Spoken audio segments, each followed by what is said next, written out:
Assalamualaikum warahmatullahi wabarakatuh.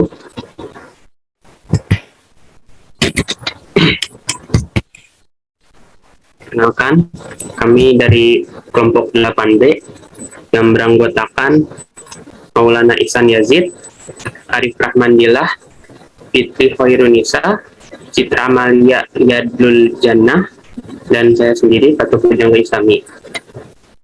Di sini kami akan mempresentasikan materi bangunan pantai berkelanjutan dengan dosen pengampu Bapak Trimo Yono. Kita langsung saja kepada materi. Materi pertama akan dibawakan oleh saya sendiri. Pantai merupakan garis pertemuan darat dan laut, mempunyai peran yang penting, baik sebagai pusat pertumbuhan, pelabuhan, perdagangan, permukiman masyarakat, maupun ekosistem alam tempat berkembangnya berbagai biota, pantai, dan perikanan. Sebagai negara kepulauan dan negara yang memiliki daerah lautan yang luas dibandingkan dengan daratan, rasanya sudah tidak asing lagi bagi masyarakat Indonesia dengan yang namanya pantai. Bangunan pantai adalah bangunan atau lingkungan buatan built environment yang berada di pantai. Bangunan atau konstruksi pantai berfungsi untuk wadah atau tempat kegiatan manusia di pantai.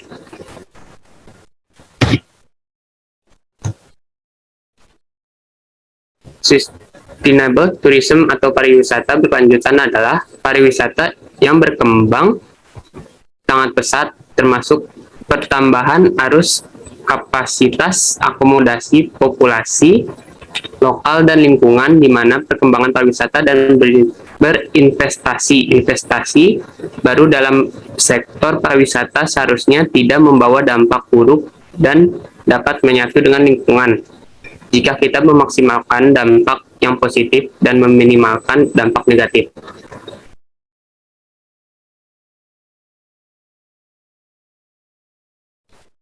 Silahkan. Pantai Batu Rockshore, yaitu pantai yang tersusun oleh bantuan induk yang keras seperti bantuan beku atau sedimen yang keras. Pantai ini terbentuk akibat proses erosi di pantai. 2. Beach, yaitu pantai yang tersusun oleh material lepas. Pantai tipe ini dapat dibedakan menjadi A. Sandy beach, pasir pantai, yaitu bila pantai tersusun oleh endapan pasir. B. Gravelly beach, pantai grava atau pantai berbatu, yaitu bila pantai tersusun oleh grava atau bantuan lepas, seperti pantai Karaka. Kedua pantai ini terjadi akibat proses sedimentasi. 3. Pantai bervegetasi, yaitu pantai yang ditubuhi oleh vegetasi pantai. Di daerah tropis, vegetasi pantai yang dijumpai tumbuh di sepanjang garis pantai adalah mangrove, sehingga dapat disebut pantai mangrove. Pantai ini terjadi akibat proses terbentuknya karena aktivitas organisme tumbuhan yang tumbuh di pantai. Next.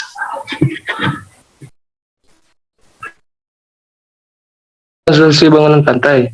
Bangunan pantai digunakan untuk melindungi pantai terhadap kerusakan karena serangan gelombang air dan arus.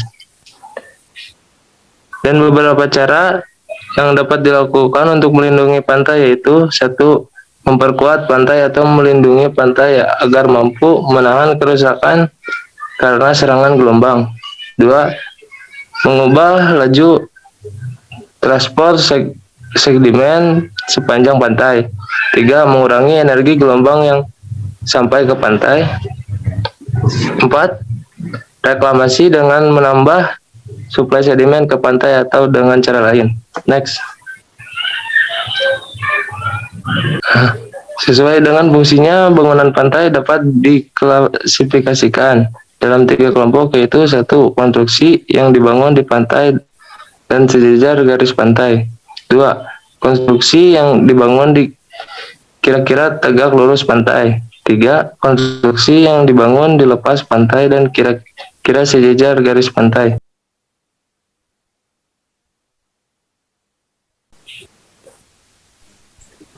Konstruksi bangunan laut dan pantai. Yang pertama ada breakwater, yaitu mengurangi energi gelombang yang mengenai pantai.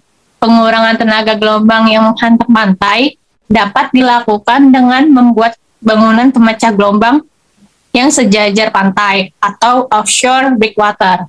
Dengan adanya breakwater, gelombang yang datang akan menghantam pantai sudah pecah pada suatu tempat yang agak jauh dari pantai sehingga energi gelombang yang sampai di pantai cukup kecil. Next.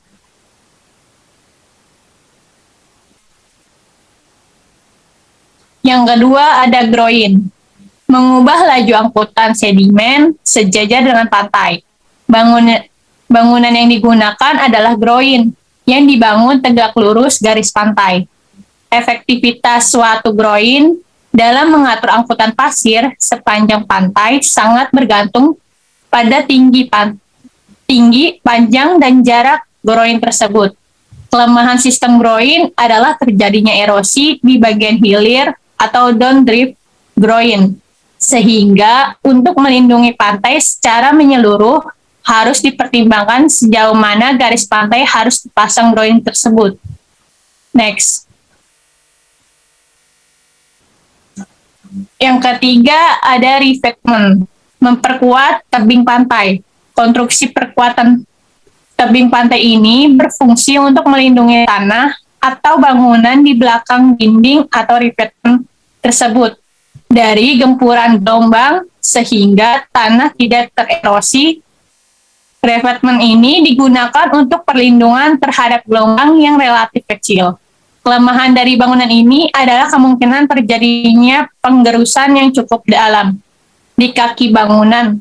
Oleh karenanya, pada bagian kaki bangunan ini harus dibuat suatu perlindungan terhadap gerusan atau erosi projection yang cukup baik. Next. Yang keempat ada shear wall, memperkuat tebing pantai. Struktur perlindungan pantai yang diletakkan sejajar garis pantai yang berfungsi menahan gelombang penuh dan sebagai penahan timbunan tanah. Shear wall ini biasanya digunakan untuk melindungi pantai terhadap gelombang yang cukup besar. Next.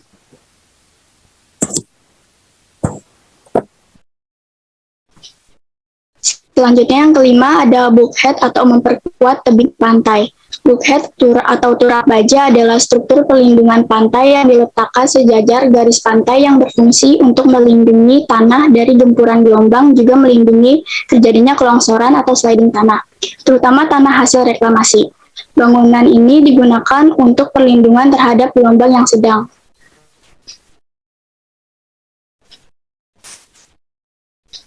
Lalu yang keenam ada jetty atau stabilisasi muara sungai.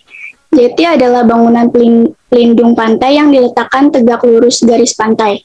Digunakan untuk stabilisasi muara sungai. Suatu sungai yang tertutup muaranya oleh sandspit pada saat terjadi banjir akan berusaha mencari jalan termudah untuk mengalir menuju laut. Apabila aliran tidak mampu menembus aliran sandspit, hal ini yang menyebabkan muara sungai berpindah-pindah. Penutupan muara sungai oleh sandspit biasanya disebabkan yang pertama ada debit sungai terlalu bervariasi dan pada suatu saat sangat kecil. Yang kedua, angkutan sedimen pantai cukup potensial sehingga mampu menutupi muara sungai pada saat debit kecil. Yang ketiga ada apabila tebing sangat rendah dapat menimbulkan banjir di daerah kanan kiri muara sungai dan muara sungai sering berpindah. Lalu yang ketujuh ada beach nourishment atau menambah suplai sedimen ke pantai. Sistem pengamanan pantai dengan penambahan suplai sedimen dapat dilakukan dengan beach nourishment, yaitu menambahkan suplai sedimen atau memindahkan sedimen. dari darat atau dari tempat lain pada tempat yang potensial akan tererosi atau mengembalikan keadaan pantai yang tererosi. Keuntungan yang didapat dari sistem pengamanan pantai ini yaitu pelaksanaannya yang sederhana, namun dari segi biaya membutuhkan material yang sangat banyak.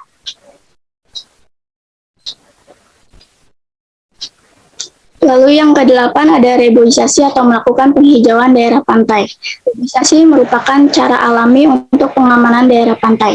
Penanaman tumbuhan pelindung pantai seperti pohon bakau atau pohon api-api sangat cocok untuk pantai lumpur atau lempung. Pohon bakau selain dapat mematahkan energi gelombang juga dapat bermanfaat untuk perlindungan dan pelestarian terhadap kehidupan pantai seperti ikan, burung.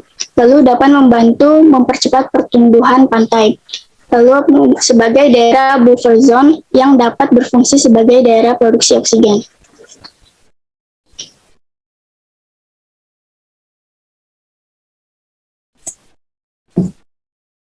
Pemeliharaan dan perawatan bangunan pantai. Upaya pengamanan pantai yang dilakukan oleh masyarakat menggunakan pendekatan 1. Berbasis masyarakat, pengaman pantai yang dilakukan secara partisipatif dan melibatkan dan menempatkan masyarakat sebagai pelaku utama dalam pembangunan, serta keterlibatan masyarakat dalam pengambilan keputusan dan pelaksanaan kegiatan pada tahap perencanaan, pelaksanaan, pengawasan, dan pemanfaatan. Berbasis sumber daya lokal, kegiatannya meliputi sumber daya manusia, kelembagaan masyarakat, material atau bahan dan kearifan lokal yang ada. Dengan demikian terjadi proses pemberdayaan terhadap potensi lokal secara berkelanjutan. Next.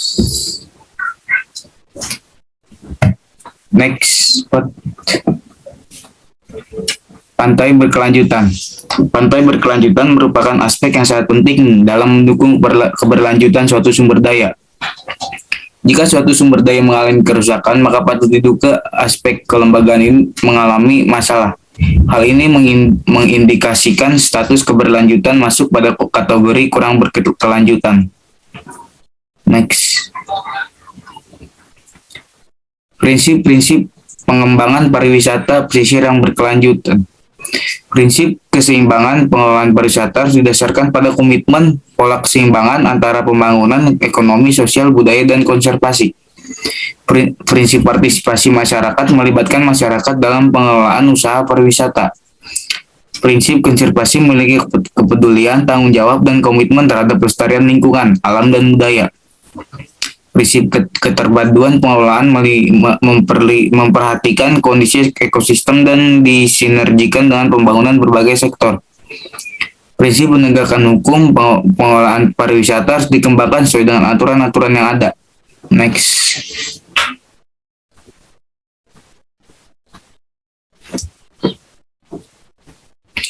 Kesimpulannya, pantai ialah destinasi wisata alam yang banyak dikunjungi karena keindahannya secara alami. Pantai menjadi batas antara daratan dan perairan laut. Bangunan pantai dan wisata pantai yang berkelanjutan adalah satu kesatuan utuh yang tak mungkin dipisahkan karena terdapat aktivitas yang dapat dilakukan masyarakat di daerah sekitar daerah sekitar pantai dalam melindungi pantai terhadap kerusakan seperti serangan gelombang dan arus. Next.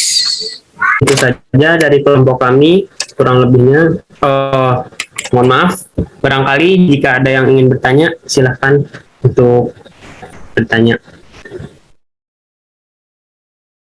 Ya, silakan untuk saudara Nabila.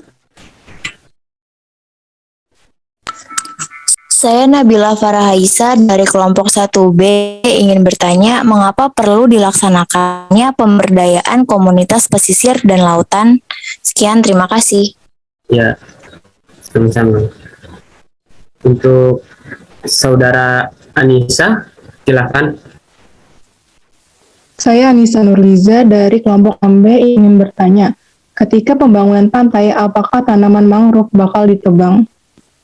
Terima kasih. Ya, sama-sama. Perkenalkan, nama saya Sevia Dwi Astuti dari kelompok 1B. Izin bertanya, faktor-faktor apa yang perlu diperhatikan dalam pengembangan wisata berkelanjutan di pantai? Terima kasih.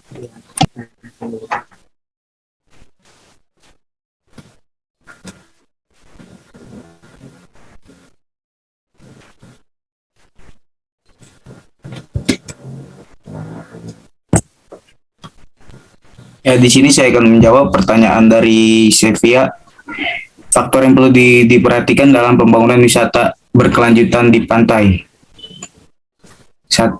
Perbaikan dan penataan lingkungan. Pengembangan wisata berkelanjutan diharapkan mampu mencegah kegiatan yang menyebabkan kerusakan di lingkungan pantai. 2. Pemanfaatan sumber daya alam secara berkelanjutan. Sumber daya alam merupakan daya tarik utama dalam kegiatan wisata. 3. Integrasi wisata berkelanjutan ke dalam perencanaan. Integrasi wisata ke dalam perencanaan pembangunan berkelanjutan baik dalam skala lokal, nasional, maupun regional sangat diperlukan. Sekian dari saya, apakah sudah jelas, Sevia? Sudah, terima kasih Iksan. Saya izin menjawab pertanyaan dari Nabila. Mengapa perlu dilaksanakan pemberdayaan komunitas pesisir dan lautan? Wilayah pesisir memiliki potensi dalam pertumbuhan ekonomi negara, yaitu sebagai penyedia komoditas ikan di laut dan dapat menjadi kawasan pariwisata atau kawasan industri dan perhubungan. Namun, kontribusi sektor kelautan tidak mendongkrak perekonomian negara atau dapat dikatakan cukup kecil pengaruhnya dalam pertumbuhan ekonomi negara, sehingga diperlukan penanganan dalam pemberdayaan wilayah pesisir dan lautan di Indonesia karena melimpahnya sumber daya yang dimiliki.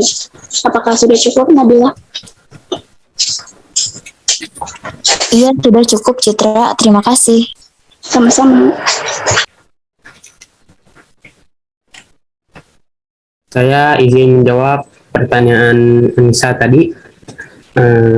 Ketika pembangunan pantai, apakah tanaman mangrove bakal ditebang? Jawabannya tidak akan, karena tanaman mangrove pada pantai menjadi salah satu penopang pemanasan dari perairan laut. Selain itu, mangrove juga berperan untuk mengatasi masalah banjir pada kawasan pesisir. Saudara Nisa, apakah terjawab? Sudah terjawab. Terima kasih, Pak. Ya, sama-sama. Sekian dari kelompok kami, kurang lebihnya mohon maaf. Wassalamualaikum warahmatullahi wabarakatuh.